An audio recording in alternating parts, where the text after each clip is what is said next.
السلام علیکم ورحمت الله وبرکاته. درنو لیدونکو هیله ده چې تاسو ټوله به روغ او جوړ یاست. نن درته طب پوهنځي یو نوی او مهم مضمون را شروع کوم، اناټومي مضمون. نن به موږ تاسې د اناټومي مضمون لومړی درس زده کوو. په دې درس کې به موږ تاسې د اناټومي پیژندنه او هغه لومړنۍ خبرې زده کوو. مخکې له دې چې د اناټومي درس را شروع کړو، ستاسو څخه غوښتنه کوو چې زموږ یوټیوب چینل درسره سبسکرایب کړئ. تاسې کولی شئ چې زموږ د طب پوهنځي کوم ویډیوي درسونه چې موږ جوړ کړي دي، هم یې پر فیسبوک هم پر یوټیوب پیدا کولی شئ. د ضیاءالحق احمدي نوم درسره سرچ کړئ، زموږ چینل به ستاسو مخته راشي. درسره سبسکرایب یې کړئ تر څو زموږ نوي درسونه بیا تاسو ته مخکې راشي. نو راځم د درس په لور. موږ تاسې اناټومي مضمونونه را شروع کوو. په دې درس کې موږ تاسې اول د اناټومي د تعریف څخه را شروع کوو. اناټومي معرفت زده کوو، پیژندنه زده کوو. اول اناټومي تعریف ته راځو. اناټومي دا خپله د لاتیني کلمې څخه اخیستل شوې چې معنی پرې کول دي. اناټومي دپاره مختلف تعریفونه شته. یو څو تعریفونه به زه تاسو ته وایم. یو تعریف داسې دی چې موږ وایو اناټومي هغه علم دی چې د انسان د وجود ساختمانونه څېړي. یعنې د انسان په وجود کې چې کوم ساختمانونه دي د اناټومي په واسطه باندې څېړل کېږي. دا یو تعریف شو. بل مکمل واضح تعریف چې دی، دلته ما تاسو ته پر تخته هم لیکلی دی چې ښه مو سر په خلاص وي. اناټومي هغه علم دی چې د انسان د وجود د داخلي او خارجي جوړښتونو د ساختمان اندازې، شکل، موقعیت او د همدغه ساختمانونو ترمنځ ارتباط څېړي. یو ځل بیا متوجه شئ، دغه مکمل واضح تعریف دی. اناټومي هغه علم دی چې د انسان د وجود د داخلي او خارجي جوړښتونو د ساختمان اندازې، شکل، موقعیت او د همدغه ساختمانونو ترمنځ ارتباط څېړي. دا د اناټومي تعریف شو. ورپسې موږ تاسې د اناټومي ډولونه وایو. اناټومي موږ تاسې پر دوو ډلو ویشلی شو. یوه ته ماکروسکوپیک اناټومي ویل کېږي، مکروسکوپیک اناټومي، او دویم ډول ته مایکروسکوپیک اناټومي ویل کېږي.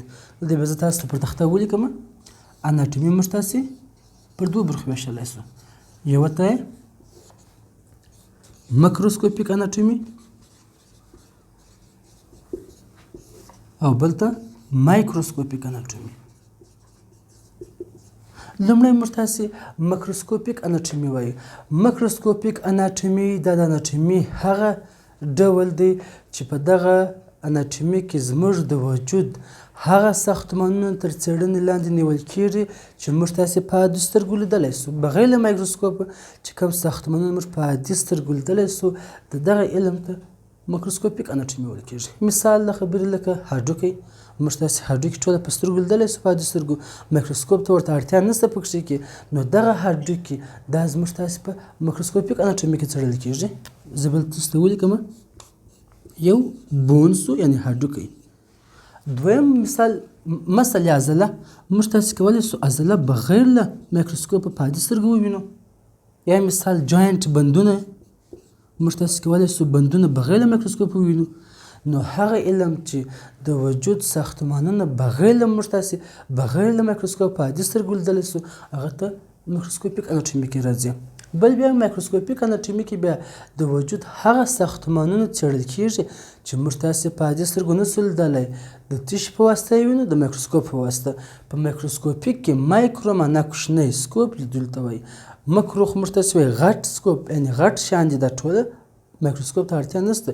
په مایکروسکوپیک کې مایکرو معنا کوچنی، یعنې دا کوچني شیان دي. موږ تاسې د دې د لیدلو، د دې څېړلو دپاره مایکروسکوپ ته اړتیا لرو. بغیر له مایکروسکوپه موږ تاسې نشو کولی چې دغه وجود، دغه ساختمان وڅېړو. نو هغه علم چې د مایکروسکوپیک اناټومي دا هغه علم دی چې زموږ د وجود هغه ساختمانونه څېړي چې موږ یې د مایکروسکوپ په واسطه باندې لیدلی شو، په عادي سترګو یې نشو لیدلی.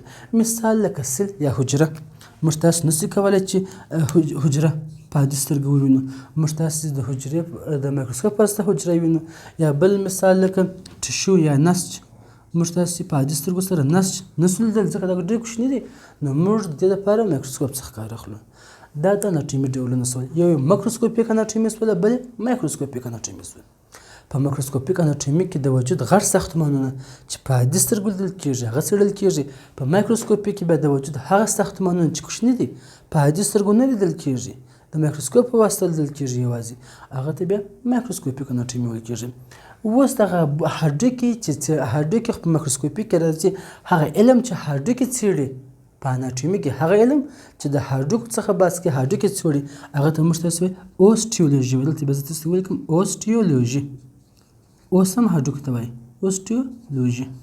نو موږ تاسو وایي هغه علم چې هډوکي څېړي اوسټیولوژي ورته ویل کېږي. ورپسې مثل هغه علم چې بیا عضلات څېړي هغه ته بیا مایولوژي ویل کېږي. مایولوژي. او جاینټس یا بندونه هغه علم چې بندونه څېړي هغه ته بیا ارترولوژي ویل کېږي. دا ټوله د اناټومي برخې شولې. بل بیا په مایکروسکوپي کې موږ ول حجره ده او نسج چې دا په مایکروسکوپ په واسطه موږ لیدلی سو. دغه د حجرې علم ته چې حجره څېړي دغه علم ته سایټولوژي ویل کېږي. سایټولوژي. او هغه علم چې نسج څېړي هغه ته بیا هیسټولوژي ویل کېږي. ښه دا د اناټومي ډولونه شوله. بل بیا موږ تاسې وایو د اناټومي ډولونه د مطالعې پر اساس. اناټومي په دوه شکله مطالعه کېږي. یو چې دی سیستمیک دی د سیستم په شکل باندې یعنې یو سیستم مطالعه کېږي. بل بیا د ساحې ناحیوي ډول مثال لاس دی یو ساحه شول لاس د بدن یو ساحه شول په دغه لاس کې هم هډوکي شته هم عضلات شته هم بندونه شته هم رګونه شته. هغه په ساحوي کې یا په ریجنل کې به دغه ټوله شیان مطالعه کېږي. په دغه لاس چې هر شی دا ټوله مطالعه کېږي. دلته به زه تاسو ته پر تخته ولیکم چې لا موږ سر په خلاص شي. اناټومي بیا د مطالعې پر اساس بیا موږ تاسې وایي پر دوه ډوله ده. یوه ته سیستمیک اناټومي ویل کېږي بل ته ریجنل اناټومي ویل کېږي. مخکې مې هم تاسو ته وویل سیستمیک اناټومي د هغه اناټومي ده چې مکمل سیستم څېړي. مثال سکلیټل سیستم دی ټول هډوکي څېړي. په ځینې هېوادونو کې په پوهنتون کې محصلینو ته سیستمیک اناټومي ویل کېږي یعنې یوازې هډوکي ورته ویل کېږي بیا بندونه ورته ویل کېږي بیا عضلات ورته ویل کېږي. زموږ په هېواد کې هم دغه سیستمیک اناټومي ده.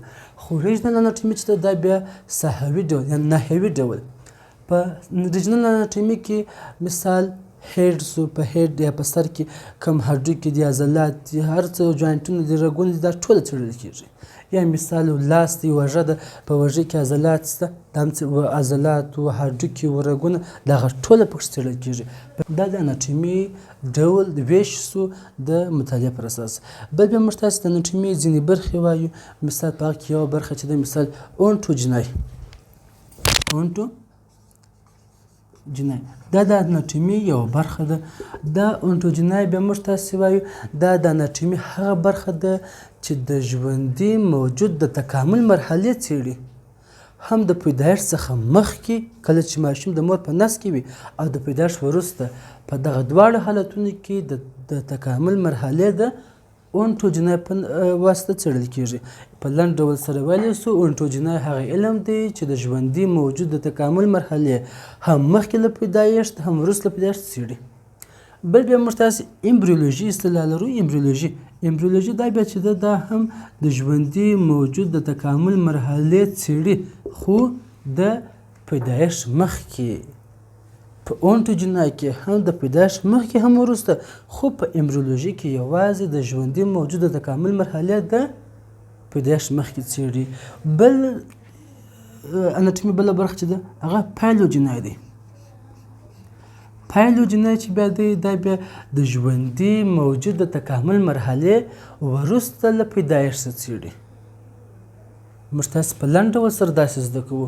اونټوجینای د تکامل مرحلې څېړي د ژوندي موجوده هم د پیدایښت مخکې هم د پیدایښت وروسته یعنې په دواړو وختونو کې. امبریولوژي بیا د پیدایښت مخکې د ژوند د تکامل مرحلې څېړي. پایلوجینای بیا د تکامل مرحلې د پیدایښت وروسته څېړي. بل بیا موږ تاسې کمپیریټیو اناټومي وایو. د نامه څخه معلومېږي مقایسوي. یو ژوندی موجود د بل ژوندي موجود سره مقایسه کوي. مثال انسان د یو بل حیوان یا د غوا سره یا د بیزو سره مقایسه کوي. دغه چې یو ژوندی موجود د بل ژوندي موجود سره مقایسه کوي دې ته بیا کمپیریټیو اناټومي ویل کېږي. بل ډول اناټومي چې دی هغه بیا موږ تاسې وایي ریشیل اناټومي. ریشل اناټومي چې ده دا بیا په مختلفو نژادونو کې جسمي تغییرات څېړي. مطلب دا چې مثال ځینې مریضۍ بیا موږ تاسې مخکې وایو چې په تورپوست کم خاصیتونه کومې مریضۍ لري، په سپین پوست کې کوم مریضۍ دي. دغه د جسم په نژادونو کې چې تورپوست نژاد او سپین پوست په دغه په مختلفو نژادونو کې چې دا جسمي تغییرات څېړي هغه ته ریشل اناټومي ویل کېږي. او سپلانکنولوژیست وله دا بیا موږ تاسې وایو چې سپلانکنولوژي دا بیا د احشاو مطالعه ده. احشاو مطلب دا چې د بدن په داخل کې په خالګاوي کې چې کوم عضوې دي هغه د سپلانکنولوژي په واسطه څېړل کېږي. مثال زړه دی، سږی دی، دا د بدن د اعضاو په داخل کې د خالګاو په داخل کې دا عضوې دي. نو دغه د احشاو څخه چې بحث کوي هغه ته بیا سپلانکنولوژي ویل کېږي. دا د اناټومي ځینې مهمې هغه مشهورې برخې شولې. موږ تاسو تر دې ځایه پورې د اناټومي تعریف مو زده کړی اول سر کې، ورپسې مو د اناټومي ډولونه زده کړله، بیا موږ تاسې د اناټومي ډولونه د مطالعې پر اساس زده کړله، ورپسې مو بیا ځینې برخې د اناټومي زده کړلې. ورپسې دویم عنوان چې موږ تاسې نن د خیر سره وایو هغه اناټومیکل پوزیشن دی. اناټومیکل پوزیشن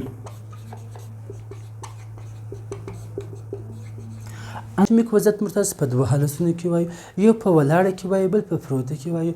کله چې انسان ولاړ باید پر هواره ځمکه ولاړ، پر هواره سطحه به ولاړ.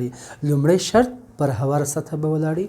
دویمه خبره دغه نفر چې ولاړ که غواړي اناټومیک وضعیت کې ودرېږي باید لاسونه د تنې سره موازي وي، د لاس ورغوي مخامخ وي، یعنې دغه علوي اطراف دغه لاس چې د تنې سره باید موازي وي، د لاس ورغوی د لاس ورغوی د ګوتو خوا دغه خوا دا باید مخامخ وي.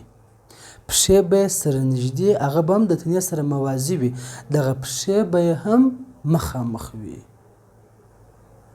څو خبرې شولې؟ یوه خبره دا شول چې سطحه به هواره وي، مخ به یې مخامخ وي، دغه د لاسونه به په داسې ډول د تنې سره موازي او دا ورغوی به مخامخ وي. پښې به یې سره نږدې او هغه به د پښې ګوتې به مخامخ وي. دا اناټومیک وضعیت په ولاړه کې شو. بل بیا موږ تاسې په پروتو کې اناټومیک وضعیت وایي. په پروتو کې بیا اناټومیک وضعیت داسې دی چې نفر به ستوني ستخ پروت وي، مخ به مثال لوړه خواته وي، لاسو ورغوی به هم لوړه خواته وي، دغه د پښې ګوتې به هم لوړې خواته وي.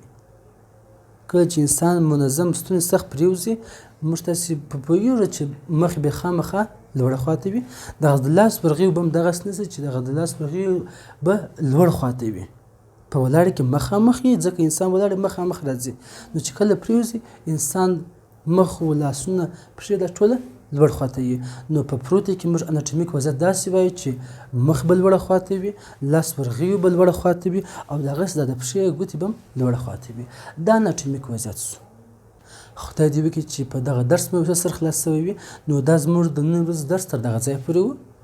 موږ تاسې په نن ورځ درس کې زه په لنډ ډول سره تکراروم درته چې موږ تاسې اناټومي تعریف زده کوي، د اناټومي ډولونه مو زده کړله، اناټومي ډولونه د مطالعې پر اساس مو زده کړله، بل بیا موږ تاسې د اناټومي ځینې هغه برخې مو وویلې او اناټومیک پوزیشن مو وویل. خدای دې وکړي چې درس باندې مو سر خلاص شوی وي. تر بل درس پورې خدای په امان، ښې چارې.